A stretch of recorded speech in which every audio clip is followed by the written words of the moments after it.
सास की देसी बहू का दहेज। अरे काजल, अभी तक तू यहाँ बिस्तर पर पसरी पड़ी है। अरे तुझे देखने के लिए लड़के वाले आने वाले हैं। अरे माँ, मुझे तैयार नहीं होना। आप मुझे हर बार तैयार करवा देती हो। आपको पता है ना, कोई मुझे पसंद नहीं करेगा। मुझ जैसी मोटी भैंस काली सांड जैसी लड़की से कौन शादी करेगा। अरे पागल, तू अपने आप को किसी से कम क्यों समझती है? तू तो मेरी लाडो है। तू जानती है ना, तू मेरी मोटी परी है। पिछली बार भी कई रिश्ते मुझे मना करके चले गए। अगर इस बार भी रिश्ता नहीं हुआ तो? अरे तू चिंता मत कर, इस बार मैंने पूरा इंतजाम कर लिया है। लड़का तुझे मना करके जाएगा ही नहीं। उमा ऐसा कहकर अपनी बेटी काजल को तैयार करने लगती है, जिसके बाद कुछ ही देर में उनके घर पर मेहमान आ जाते हैं। लड़के के माता पिता जब काजल को पहली दफा देखते हैं तो वो आपस में बात करने लगते हैं।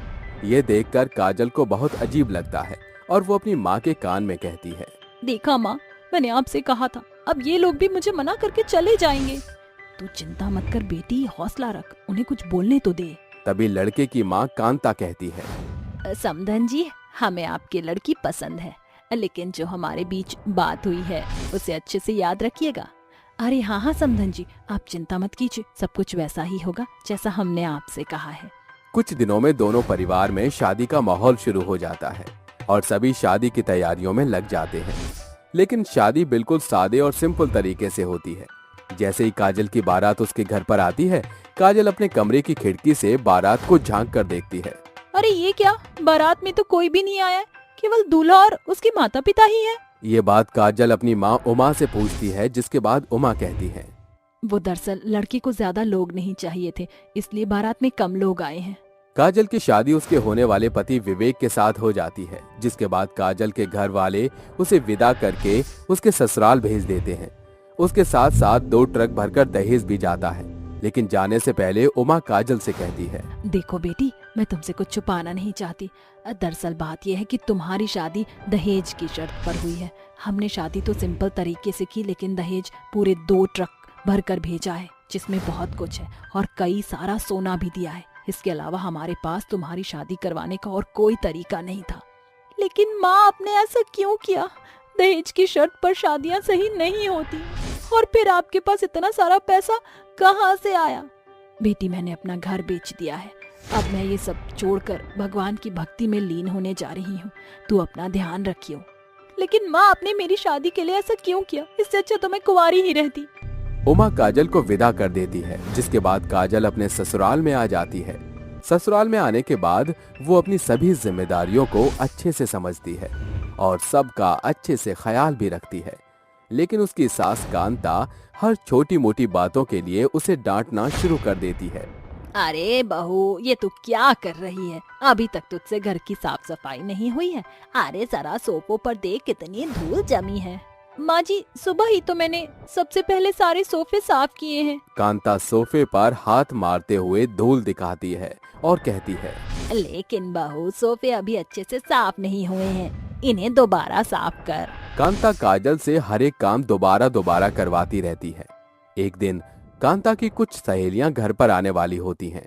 देख बहू, आज मेरी कुछ सहेलियां घर पर आ रही हैं। तू तो जानती है कि मैंने शादी में सभी को इनवाइट नहीं किया था, इसलिए मैंने तेरी शादी को उन्हें बताया नहीं है। तू एक काम करियो, रसोई से बाहर ही मत निकलियो। कुछ चाहिए होगा तो मैं खुद आ जाऊंगी। ऐसा कहकर कांता उसके पास से चली जाती है, जिसके बाद काजल रसोई में खाना बना रही होती है। कुछ ही देर में कांता की सहेलियां आ जाती हैं और वो सभी खाने की टेबल पर बैठकर एक दूसरे से बातें कर रही होती हैं। जिसके बाद कुछ ही देर में काजल खाना लेकर टेबल पर आ जाती है और सबको परोसने लगती है। काजल को देखकर कांता की सहेलियां कहती हैं, हे भगवान कांता, तुझे अपनी काम वाली बाई बनाने के लिए मोटी भैंस ही मिली थी। इसकी शक्ल तो देखो, लग रहा है जैसे साउथ अफ्रीका से उठकर आई हो। तूने ऐसी लड़की अपने घर में कैसे रख ली? कांता कुछ कहती, इतने में काजल सबसे कहती है, अरे आप लोगों को नहीं पता मैं कौन हूँ? मैं इस घर की कोई नौकरानी नहीं हूँ, मैं तो इस घर की बहू हूँ, विवेक जी की पत्नी। हे भगवान, विवेक की पत्नी इतनी मोटी भैंस और काली कलूटी। कांता, तू तो मेरी बेटी से अपने विवेक की शादी करवाने वाली थी और उसी सिलसिले में मैं तुझसे आज बात करने आई थी। अब सासू माँ जी क्या बोलेंगी? दरअसल मेरे माता पिता से 2 ट्रक दहेज भरकर जो लिया है इन्होंने, ऊपर से मैंने शादी के साथ साथ इनके बेटे को खरीद भी लिया है। मेरे पैसों पर ही तो वह विदेश में अपनी पढ़ाई पूरी करने के लिए गए हैं। काजल, चुप हो जा तू। ये क्या बकवास करे जा रही है? क्यों चुप हो जाऊं सासू माँ जी? आज मुझे चुप नहीं करा सकती आप। इतने दिनों से मेरे ऊपर अत्याचार करती आ रही हैं। मैं सब कुछ सहन कर रही थी, लेकिन आज नहीं करूंगी। अरे मेरी माँ ने मेरी शादी इसलिए नहीं करवाई थी कि आप मुझे इस घर में नौकरानी की हैसियत से रखो। तो क्या तुझे घर की महारानी बनाऊं? अरे शक्ल देखी है तूने अपनी, कोई तुझसे शादी नहीं करना चाहता था। अगर तेरे जैसी औरत हो तो मर्द उसे दूर से देखते ही भाग जाए। मैं जैसी हूँ अपने लिए ठीक हूँ, लेकिन आपने क्या किया? अरे आप तो सपोला निकली। इतना सारा दहेज लेने के बाद भी आपको शांति नहीं मिली, तो इनकी बेटी से अपने बेटे का रिश्ता तय कर दिया। अरे दहेज की बात छोड़, मेरा बेटा तो एक रात भी तेरे पास नहीं आया होगा। अरे आएगा भी क्यों? तुझ जैसी सांड के पास जाना ही कौन पसंद करेगा? अपने बेटे की खुशी के लिए मुझे कोई तो कदम उठाना ही था। अरे अगर अपने बेटे की इतनी चिंता थी तो मुझसे शादी ही क्यों करवाई? क्यों मेरी सास से इतना सारा दहेज लिया कि उनके पैसों के बलबूते पर अपने बेटे को बाहर बड़ा आदमी बनाने के लिए भेज दिया? अरे तुम जैसी औरतों को तो शर्म से डूब जाना चाहिए। दहेज के नाम पर तुम लोगों का शोषण करते हो। काजल की ये बात सुनकर सावित्री और रुक्मणी भी उसका साथ देते हुए कहती है, सही कहा काजल तुमने। तुम्हारी इन बातों से आज मेरी आंखें खुल गई। मैंने जो तुम्हें कहा मुझे तुम्हें नहीं कहना चाहिए था, उसके लिए मुझे माफ कर देना। और कांता, इंसान को अपना नजरिया बदल देना चाहिए, क्योंकि इंसान दिल से अच्छा होना चाहिए, ना कि शक्ल सूरत से। सब कुछ जानने के बाद भी काजल ने तुम्हारा ये ढोंग बर्दाश्त किया। सोचो उसके दिल पर क्या बीती होगी। हर एक औरत होकर तुम एक औरत को नहीं समझ सकती। अच्छा हुआ जो सावित्री की लड़की की शादी तुम्हारे बेटे से नहीं हुई, नहीं तो तुम उसके साथ भी इसी तरह करती और दहेज की मांग करती। नहीं नहीं, तुम दोनों मुझे गलत समझ रही हो, ऐसा कुछ नहीं है। सावित्री और रुक्मणी कांता की एक नहीं सुनती, जिसके बाद वो दोनों अपने घर के लिए निकल जाती हैं। वहीं दूसरी तरफ काजल भी अपना सामान पैक करती है और अपनी माँ के घर चली जाती है, लेकिन वो कांता के खिलाफ कंप्लेन भी लिखवा देती है, जिसके चलते कांता को पुलिस जेल की सलाखों के पीछे डाल देती है। अब काजल अपना अच्छे से ख्याल रखती है और अपनी माँ के साथ खुशी खुशी रहने लगती है। एक सास की 5 संस्कारी बहू। मैं बावरिया सुध बुध खोई, मुझको लागी तेरी लगन, मन बसिया ओ कान्हा, रंग रसिया ओ कान्हा। तुम्ही दिन चढ़े तुम्ही दिन ढले, तुम्ही हो बंधु सखा तुम्ही। Oh, what an awesome song, Shella! I love it. सासू माँ सवेरे सवेरे फिर शुरू हो गई। शायद हमारी सासू माँ जरूरत से ज्यादा ही मॉडर्न है। ये बोलकर पाखी और परिणीति जोर शोर से शंखनाद और घंटी बजाती हैं। तभी उनकी सास शैला भड़कती हुई कहती है, उफ, मेरी बुलशिट बहुओं, तुमने फिर सुबह सुबह अपने संस्कारों का शोर शराबा शुरू कर दिया। तुम्हारी ये आरती मेरे कानों में सुई चुभो रही है। सासू माँ, आपके भी अंग्रेजी शब्द स्वर भगवान की आरती अर्चना में बाधा डालती हैं, पर हम बहुओं ने कुछ कहा नहीं ना। कोऑपरेट करना सीखिए। बस करो तुम पांचों अपने बहुवचन का बोलबाला। अरे जहाँ जमाना मॉडर्न हो रहा है, तुम पांचों एकदम सतयुग की सीता बनी बैठी हो। सासू माँ, जमाना चाहे जितना भी आगे बढ़ जाए, अपनी संस्कृति की सीख कभी नहीं भूलना चाहिए। 60 साल की शहरी विचारों से सराबोर शैला दिल्ली की सबसे हाई सोसाइटी पॉश रेजिडेंशियल में रहती है। उसकी 5 बहू हैं, परिणीति, पाखी, रश्मि, महिमा, सुनिधि, जो बेसिकली दूसरे शहर से बिलोंग करती हैं। जहां शैला की सोच और पहनावा शहर के अनुसार कुछ ज्यादा ही मॉडर्न है, वहीं उसकी 5 बहुएं एकदम संस्कारी स्वभाव से परिपूर्ण थीं, जो हमेशा साड़ी पहना करती। उनका सादगी भरा रूप उनके संस्कार को बखूबी साझा कर रहा था। सासू माँ, पुरानी कह गए हैं कि सवेरे की शुरुआत ईश्वर के साथ करनी चाहिए। अब बंद करो अपनी ये संस्कारी बकैती करना। तुम पांचों करो सवेरे की शुरुआत ईश्वर के साथ, मगर शैला की सुबह की शुरुआत तो सोडी के साथ होती है। ये कहते हुए शैला जमीन पर पसर जाती है। तभी उसकी बहू परिणीति कहती है, लगता है हमारी मॉडर्न सासू माँ ने ज्यादा ही चढ़ा लिए, तभी फर्श पर बिखर पसर रही हैं। हाँ जेठानी जी, सासू माँ का हैंगओवर हो गया है। सोचा भी नहीं था कि हम पांचों संस्कारी बहुओं के भाग्य में सास के नाम पर ऐसी बड़ी बवासीर मिलेगी। बात तो आपने 100% सच बोली जेठानी जी। शहर की तो हम भी हैं, मगर जिस कदर शहरी खुमारी हमारी सास को चढ़ी है उसका तो कोई जवाब ही नहीं है। पांचों संस्कारी बहुएं अपनी शहरी सास का बुरा बखान करती हैं। ऐसे ही समय गुजरता चला जाता है। शुक्रवार की सुबह पांचों बहुएं विधि पूर्वक संतोषी माँ को सात्विक भोजन का भोग लगाकर बचे खुचे खाने को टेबल पर लगाकर कहती हैं। अरे पाकी, परिणीति, तुम दोनों ने सासू माँ को कहीं देखा क्या? सवेरे से मैंने भी हमारी मॉडर्न सासू माँ के दर्शन नहीं किए।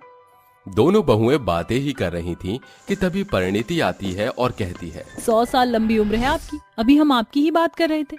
चलिए अब बिना देर किए नाश्ता करने टेबल पर आ जाइए। शैला खाने को निहारती हुई बुरा बेबाक मुंह बनाकर कहती है, ईयू, कितना मैसी है ये खाना। सासू माँ, शायद आपको अंग्रेजी शब्द स्वर का अनुभव नहीं है। मैसी का मतलब भी जानती हैं आप? Yes, I know very well. Massey का मतलब होता है गंदा, मैला, कुचेला। सासू माँ, शायद शहरी मॉडर्न माहौल ने आपको संस्कृति से एकदम अलग ही कर दिया है। अरे जिस खाने को आप मैला कुचला कह रही हैं, वह संतोषी माँ के भोग का प्रसाद है। वेद पुराणों में लिखा है कि सप्ताह में एक बार सात्विक खाने का सेवन जरूर करना चाहिए, मन स्थिर शांत रहता है। Shut up you all the old ladies. अरे अपना ये बेकार का संस्कार मुझे मत सिखाओ। ये बोलकर संस्कारी बहुओं की शहरी सास शैला पांव पटकते हुए अपने कमरे का रुख करती है। अगली सुबह पाकी, महिमा, रश्मि, सुनिधि, जल्दी से उठ जाओ। आज शनिवार है, सूर्यास्त से पहले पीपल देवता को जल देना है। पांचों बहुएं एकाएक नहा धोकर पूजा की थाली सजा धजा कर कहती हैं, अरे ऐसे दरवाजा भीड़ कर जाना सही नहीं होगा। चलो सासू माँ को बोल आते कि दरवाजा बंद कर ले। 5 बहुएं शैला के कमरे में दस्तक देती हैं और महिमा धीमी स्वर से शीला के कान में कहती है, सासू माँ, अरे ओ सासू माँ उठिए, हमें पीपल की पूजा करने जाना है। लगता है मेरी संस्कारी बहुओं ने मेरे सपने में भी सुख बुगाना शुरू कर दिया। महिमा, माँ जी ऐसे नहीं उठने वाली, इन्हें झकझोरना पड़ेगा। ये कहकर पांचों बहुएं शैला को झकझोर कर आखिरकार नींद से जगा ही देती हैं और शैला चीखती है, भूतनी। माँ जी, कोई भूतनी नहीं, हम हैं आपकी बहुएं। अरे तुम पांचों मेरे कमरे में क्या कर रही हो? सासू माँ, आज शनिवार है, हम पांचों पीपल देवता को जल चढ़ाने जा रही हैं। गॉड, इतनी सी बात के लिए मेरी नींद खराब कर दी। जानती भी हो, गोल्डन ड्रीम देख रही थी मैं, मॉडल के खिताब जीत चुकी थी, ट्रॉफी मिलने ही वाली थी, मगर तुमने मेरा सपना तोड़ दिया। सासू माँ, आपके सपने का मातम हम बाद में मना लेंगे, हमें सूर्योदय से पहले पीपल में जल चढ़ाना है। अरे दफा हो बेवकूफो। जैसे ही पांचों बहुएं पूजा की थाली लिए निकलती हैं, शैला सिर पकड़कर कहती है, उफ, मेरी बहुओं की संस्कारी की बड़ी बीमारी पर डेज बढ़ती ही जा रही है। इससे पहले कि इनके सो कॉल्ड संस्कार मुझे ले डूबे, मुझे कुछ करना होगा। 2 घंटे बाद। अरे आ गई तुम पांचों। बहू, मैं सोच रही थी क्यों ना घर में शांति पाठ करके एक अरसे बाद आखिरकार मेरी बहुओं के संस्कारों ने अपनी सास को भी संस्कारी रुझान से भर दिया। माँ जी, आप सोच भी नहीं सकती कि आपकी मुंह जुबानी ये सुनकर हम बहुएं कितनी खुश हुई हैं। आने वाले गुरुवार को एकादशी है, उसी दिन हम शांति पाठ कराएंगे। देखते ही देखते गुरुवार का दिन आता है। पांचों बहुएं घर की भली भांति साफ सफाई करके सोसाइटी की औरतों को बुलावा देती हैं। तभी पंडित आचार्य उनके घर आते हैं। प्रणाम पंडित जी। आयुष्मान भव। बहुओं का संस्कार देखकर सोसाइटी में रहने वाली सरस्वती संजना से कहती है, बड़ी बुलंद किस्मत है शैला जी की, जो उसे एक साथ 5 संस्कारी बहू का सुख मिला है। मगर ये शैला है कहाँ? एकाएक सभी की नजर सीढ़ियों से उतरती शैला पर पड़ती है, जो बैकलेस गाउन पहने नीचे आती है। ओह हेलो पंडित जी। अरे यजमान, ये कैसा पहनावा पहना है? शायद आपको अपनी बहुओं से सीखने की जरूरत है। माँ जी, बिना पल्ला किए पूजा में कैसे बैठेंगी आप? अरे आज तो साड़ी पहन लेती। अरे ये 6 मीटर की लंबी चौड़ी साड़ी मेरे बस की नहीं, समझी? ये बोलकर शैला पांव पर पांव चढ़ाकर सोफे पर पसर जाती है। तभी डिलीवरी बॉय दरवाजे पर दस्तक देता है। डिलीवरी ले लीजिए। ओह यस, ये लो पैसे। शैला बॉक्स खोलकर कहती है, ओह वाओ, ये KFC के चिकन तो लाजवाब है। ये देखकर पंडित बौखलाकर उठ खड़े होकर कहते हैं, अरे बस बहुत हो गया। शांति पाठ के बीचों बीच मांस मदिरा का सेवन, ये धूर्त औरत ईश्वर का अपमान कर रही है। अरे ओ भिक्षु भिखारी, भूलो मत, हम अमीरों की बदौलत तुम्हारा पेट पलता है। 2 दकियानूसी मंत्र पढ़कर पैसे ऐंठना तुम्हारा पेशा है। मूर्ख औरत, मैं तुझे इसी पल छिन ये श्राप देता हूँ कि जिस रूप और पैसों के गुमान ने तेरे स्वर शब्द बदल दिए हैं, इसी घड़ी ये कोढ़ की बीमारी में ढल जाएगी। सासू माँ, पंडित जी के पैरों में गिरकर माफी मांग लीजिए। हाँ माँ जी, वरना ये श्राप सच हो जाएगा। अरे बंद करो ये संस्कार का स्वांग रचना तुम पांचों। शीला, ये तेरी किस्मत है, तुझे संस्कारी बहू मिली है। आज के जमाने में बहुएं बीमारी बनकर अपनी संस्कारी सास को सैकड़ों तरकीबों से सताती हैं, मगर तेरी बहू तेरा बचाव कर रही हैं। माँ जी, पंडित जी और तपस्वी के श्राप से देवता तक नहीं बचे। अभी वक्त है, माफी मांग लीजिए। एकाएक शैला के शरीर पर सफेद चकत्ते पड़ता देख वो स्तब्ध स्वर से कहती है, ये क्या हो रहा है? पंडित जी, मुझे माफ कर दीजिए, मुझे संस्कृति की समझ आ गई है। शैला के गिड़गिड़ाने से पंडित जी श्राप वापस लेते हैं, जिसके बाद शीला अपनी बहू से कहती है, बहू मुझे माफ कर दो। शहर के सांचे में ढलने के बाद मैंने संस्कृति से सैकड़ों मीलों की दूरी साध ली। शायद इसी कारण आज मुझे सबक मिला। कोई बात नहीं सासू माँ, कम से कम अब आप में संस्कार नाम की चीज तो आ गई। इस घटनाक्रम के बाद शैला संस्कारी सास बनकर संस्कृति को अपने जीवन में शामिल कर लेती है और अपनी संस्कारी बहू के संग हंसी खुशी रहने लगती है। जादुई गाय घर और मुर्गी घर। सुरजीत अपनी पत्नी पवित्रा और 7 वर्षीय बेटे राघव के साथ खेड़ा गांव में रहता था। बैठक में बैठे हुए सुरजीत को देख पवित्रा कहती है, क्या बात है, आपके कुमलाए सूरत को देख ऐसा प्रतीत हो रहा है जैसे आपका मन किसी गहरे सोब के सागर में गोता लगा रहा है। अरे पशुपालन करके भी मैं न पूरी तरह एक पिता का फर्ज निभा पा रहा हूँ, न पति का। शादी के बाद इतने सालों में भी मैं तुम्हें एक साड़ी न दिला सका, न राघव को स्कूल की शिक्षा दीक्षा दिलाने का दाम जोड़ पा रहा हूँ। अजी सुख दुख तो जीवन का संगम है। गौशाला में खूंटे से बनी सुरजीत की चारों गाय जोर शोर के साथ गुहार लगाती हैं। अरे अच्छा भाग्यवान, मैं चारों गायों को चराने खेत खलियान लिए जा रहा हूँ, सांझ को लौटूंगा। सुरजीत अपनी गायों को हाँकते हुए खेत की ओर अग्रसर होता है, जहाँ एक बंजर खेत के बीचों बीच उसे एक मरियल सी गाय बेसुध पड़ी दिखती है। चल चल चल, बेचारी गाय की अवस्था तो बेहद बुरी है। सुरजीत भाव विभोर होकर उस गाय को अपने गायों के झुंड में मिलाकर घर लाता है, जहाँ राघव कहता है, अरे बाबूजी, ये नई गैया किसकी है? ये गाय अब हमारे परिवार का हिस्सा है बेटा। अजी, हमारे घर की माली हालत पहले ही बेहतर नहीं, इस घनघोर गरीबी में इस गौ माता को कहाँ रखेंगे? पवित्रा, इस गाय की दुर्दशा देखो, शायद दाना पानी के अभाव से ये ऐसी हो गई है। मैं इसके लिए चारा बनाती हूँ। दोनों दंपति गाय गौशाला का हिस्सा बना लेते हैं। समय गुजरता है। एक शाम। अजी, रात के खाने में बनाने के लिए कोई भी भाजी तरकारी नहीं? ठीक है, मैं बाजार जाकर थोड़ी बहुत साग सब्जी मोल ले आता हूँ। सुरजीत झोला उठाए बाजार की ओर अग्रसर होता है, जहाँ उसे रास्ते के बीचों बीच एक मुर्गी घायल अवस्था में दिखती है। अरे, इस मुर्गी के पग तो पूरी तरह जख्मी है। अगर इसे यहीं छोड़ दिया तो बेचारी मर जाएगी। अरे, इसे घर ले जाना ही बेहतर होगा।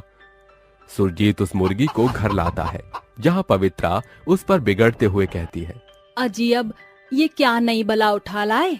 ये गाय क्या कम थी जो इस मरियल मुर्गी को भी उठा लाए? अरे राघव, जल्दी से पानी लाओ। जी बाबूजी। सुरजीत मुर्गी को सहलाते हुए पानी पिलाता है। पवित्रा, जहाँ इतनों का पेट पल रहा है, इस मुर्गी को 2 दाने खिलाने से क्या घट जाएगा? फिर तुम ही तो कहती हो ना कि कोई नहीं जानता कि कौन किसकी किस्मत खा रहा है। सुरजीत की बातों से पवित्रा की सूझबूझ परिवर्तित हो जाती है। समय गुजरता है। दोनों दंपति उस गाय और मुर्गी का भले तौर से देखभाल करते हैं, मगर एक वक्त ऐसा आता है जब सुरजीत की चारों गाय बीमार हो जाती हैं। ये ले सुरजीत, अपने महीने भर के दूध के दाम। अब से हम सभी गांव वाले तेरी गाय का दूध नहीं खरीदेंगे। मगर क्यों बैजू भाई? सुरजीत तो खुद ही बहुत सयाना है, बबुआ, जब से तुम्हारे गौशाला में ये मनहूस मरियल गाय के पापी पांव पड़े हैं, तब से तिहार गाय बीमार बदहाल है। मंगला मौसी, ये गाय और मुर्गी मनहूस है। इस घर की खातिर अब हम तेरी गायों का दूध तभी लेंगे जब तू इन दोनों को अपने घर से खदेड़ देगा। बैजू, सुरजीत के चुप्पी साधे देखकर ऐसन होए के आस ना दिखत है। अरे गांव में ग्वालों की कमी नहीं, अब दिनेश के यह से दूध लेंगे। जय राम जी की। गाय और मुर्गी को अपने यहाँ आसरा देने के चलते सुरजीत पर दुखों का पहाड़ टूट पड़ता है। कमाई का जरिया बंद हो गया, वो बेरोजगार हो गया। एक रात मुर्गी और गाय की गुहार से वो उठकर गौशाला में आता है, जहाँ गाय और मुर्गी का स्वरूप सोने में ढल चुका था। अरे ये कैसी माया है? ये मुर्गी और गाय साधारण से चमकते दमकते सुनहरे रूप में कैसे बदल गए? चकित ना हो, मेरा नाम गौरी है। मैं एक जादुई गाय घर हूँ। मैं सुंदरवन जंगल में रहती थी, मगर एक रोज मैं भटकते हुए इंसानों की दुनिया में दस्तक दे बैठी। तुमने मुझे मौत के मुंह से निकाला, इसलिए अभी मैं जादुई सुनहरी गाय घर में बदलूंगी। मेरे भीतर से 2 जादुई सोने की गाय निकलेंगी। वो अहम योगदान से तुम्हें एक बार ही सोने का गोबर देंगी और सदा के लिए साधारण हो जाएंगी। ये गाय घर का चक्र आज से तकरीबन 3 रात होगा। सुनो सुरजीत, जैसे ही मैं जादुई मुर्गी घर में बदलूंगी, मेरे भीतर एक साथ 2 जादुई सोने की अंडे देने वाली मुर्गियों का जोड़ा निकलेगा, जो तुम्हें केवल एक बार ही सुनहरे अंडे देगा और फिर वो सदा के लिए साधारण मुर्गी बन जाएगी। ये चक्र जादुई गाय घर के नए 3 रातों तक होगा। सुरजीत सुनहरी गाय और मुर्गी को गौशाला से प्रांगण में जैसे लाता है, वो जादुई विशाल सुनहरी मुर्गी घर और गाय घर में बदलने के साथ दोनों के सोने की सीढ़ियों से सुनहरे गाय और सुनहरी मुर्गी का जोड़ा निकलता है।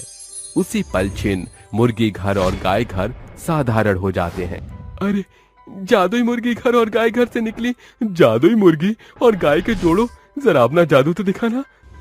सुरजीत के स्वर सुनकर जादुई मुर्गियों का जोड़ा उसे 2 सोने के अंडे और जादुई दोनों गाय अपनी सुनहरी पूंछ उठाकर एकाएक सोने का गोबर देकर सदा के लिए साधारण हो जाती हैं। ये तो सोने पर सुहागा हो गया जी। इस जादुई गाय घर और मुर्गी घर से मिले इन सोने के अंडों और गोबर से हम पुश्तों के पुराने घर की काया पलट करके सुनहरा सुखमय जीवन यापन कर सकते हैं। अरे नहीं पवित्रा, इस सुनहरे गोबर और सोने के अंडों को मैं सुनार से बेचकर गौशाला की चारों गाय का इलाज उपचार कराऊंगा।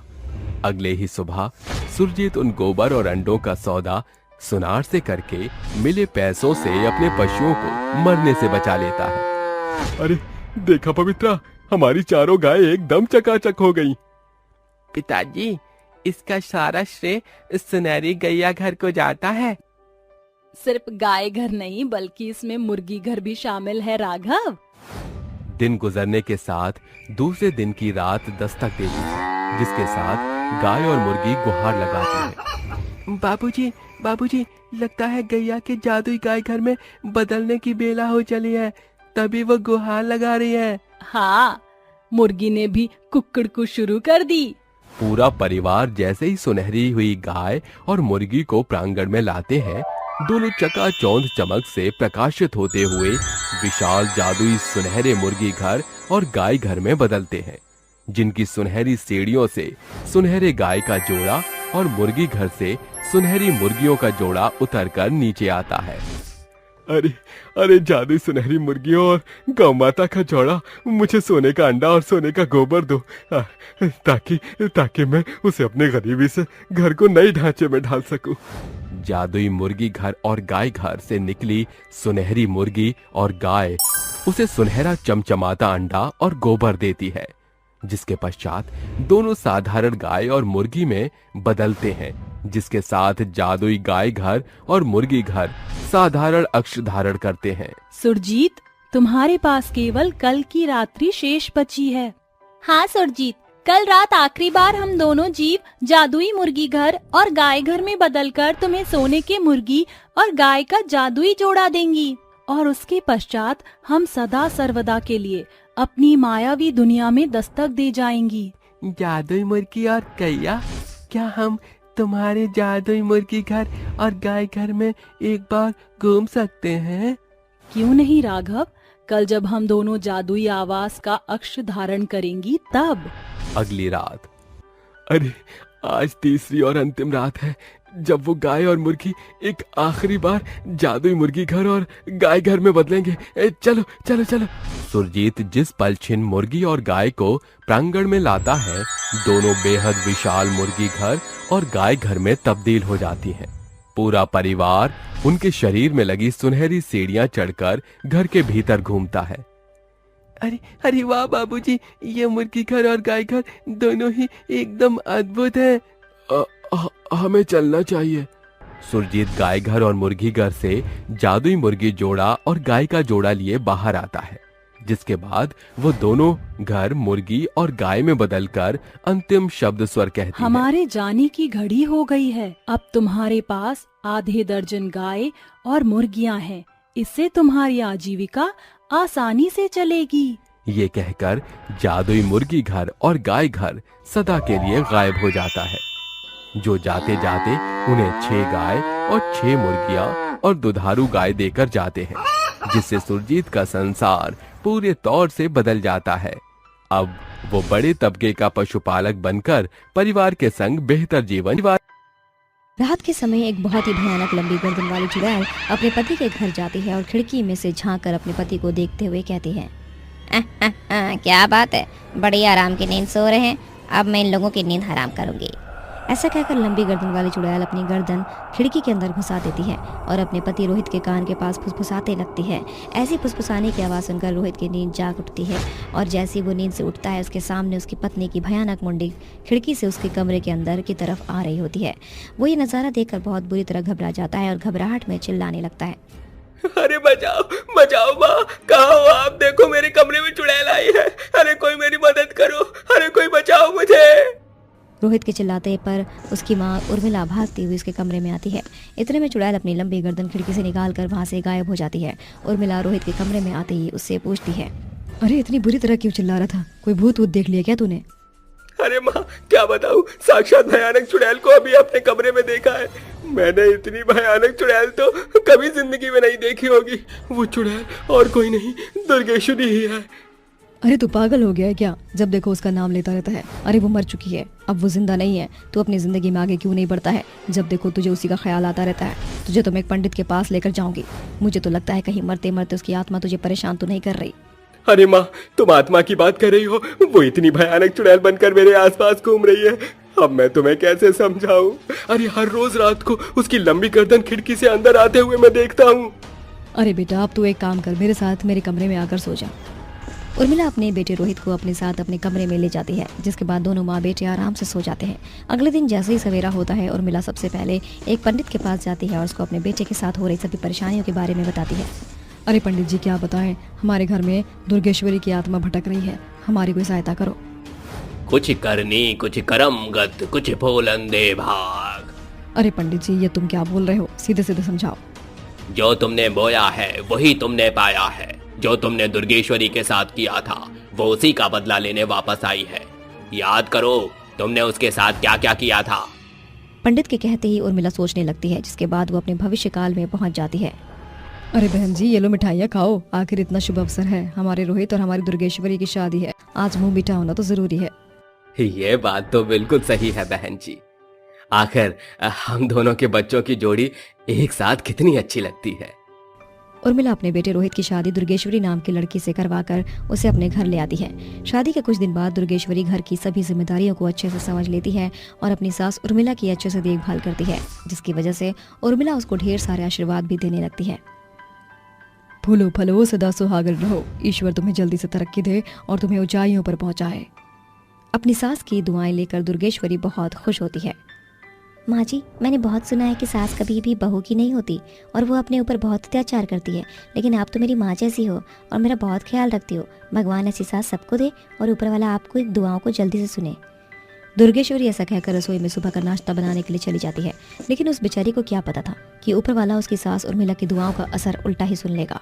और धीरे धीरे इस बात को कुछ दिन बीतने लगते हैं और ऊंची तरक्की के बदले कुछ ही दिनों में दुर्गेश्वरी की गर्दन अपने आप ही धीरे धीरे ऊंची और लंबी होने लगती है, जिसकी वजह से वो अपने पति रोहित के कद से लंबी लगने लगती है। कई औरतें उसे और रोहित को एक साथ देखकर बातें मिलाने लगती हैं। अरे अरे देखो जरा, मुझे जिराफ वाली बहू आ गई है और इसकी गर्दन तो देखो कितनी लंबी है। मुझे तो इसकी गर्दन एक जिराफ से भी ज्यादा लंबी लगती है। हाँ हाँ बिल्कुल, एक जिराफ जैसी गर्दन है, कहीं डायनासोर के जमाने की तो नहीं है। ऐसा कहकर वो सभी औरतें हंसने लगती हैं। वहीं दूसरी तरफ रोहित दुर्गेश्वरी के साथ चलता हुआ औरतों की सारी बातें सुनकर बहुत उदास हो जाता है और वो घर आते ही गुस्से से अपनी माँ के पास जाकर कहता है, माँ ये सब क्या हो रहा है? आपने मेरी शादी कैसी लड़की से करवाई है?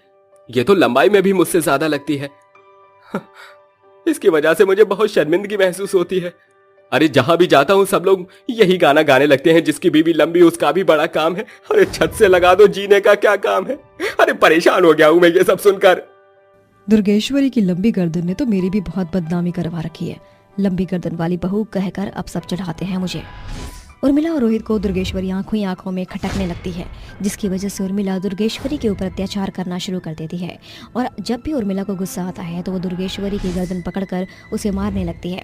एक दिन दुर्गेश्वरी की तबीयत खराब होती है और वो अपने कमरे में आराम कर रही होती है। तभी उर्मिला उसके कमरे में आती है और उसे कहती है, अरे यहाँ आराम फरमा रही है, घर के काम कौन करेगा? माँ जी मेरी तबीयत ठीक नहीं, मैं इसलिए आराम कर रही हूँ। दुर्गेश्वरी की ये बात सुनकर उर्मिला को बहुत गुस्सा आता है, जिसके बाद वो उसकी गर्दन पकड़कर मरोड़ने लगती है। आज तो मैं तेरा किस्सा ही खत्म करूंगी, ना रहेगा बांस ना बजेगी बांसुरी। ऐसा कहते कहते वो उसका गला घोट देती है, जिसके बाद वो दुर्गेश्वरी को अपने घर से पीछे के गार्डन में दफना देती है। बेटा अब तुझे इतनी बेइज्जती सहनी नहीं पड़ेगी, मैंने दुर्गेश्वरी का किस्सा हमेशा के लिए खत्म कर दिया। ऐसा कहकर उर्मिला उसे सारी बात बता देती है, जिसके बाद रोहित को कोई फर्क नहीं पड़ता और वो चैन की नींद अपने कमरे में जाकर सो जाता है। लेकिन वहीं दुर्गेश्वरी को मरने के बाद भी शांति नहीं मिलती और वो अपना बदला लेने के लिए उनके घर पहुंच जाती है। अरे पंडित जी मैं जानती हूँ मुझसे गलती हो गई, लेकिन अब इन सभी का कुछ तो समाधान निकालो। अब इसका एक ही समाधान है, जहां तुमने दुर्गेश्वरी को दफनाया है उसकी बॉडी को वहां से निकालकर उसका अच्छे से अंतिम संस्कार करना होगा, तभी वो वहां से मुक्त हो पाएगी।